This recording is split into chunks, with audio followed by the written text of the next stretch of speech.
মনে পড়ে সেই গ্রীষ্মকালের দুপুরটার কথা। বেলা বাড়লেই প্রখর তাপ থেকে রক্ষা পেতে বন্ধ হতো জানলার খড়খড়িওয়ালা দরজাটা।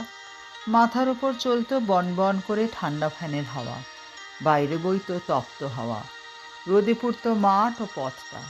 মোটা ইটের দেওয়ালটাই ছিল আমাদের এসি, যা করতো ঘরের ভেতরটা ঠান্ডা। আধা অন্ধকার ঘরটাতে চোখ বুজে আসতো শুনতে শুনতে রেডিওতে রবীন্দ্রসঙ্গীতটা। হঠাৎ করে লোডশেডিং ব্যাঘাত ঘটাতো কাঁচা ঘুমটার। মার নিরলস হাত পাখার বাতাসটা দিত সুখের সাড়া। ঘড়ির কাঁটা দেখার দরকার হতো না। মা যখন উনুনে চাপাতো হিন্ডোলিয়ামের কেটলিটা, বাষ্পর সাথে শোষো শব্দটা বলে দিত বিকেল হবার কথা।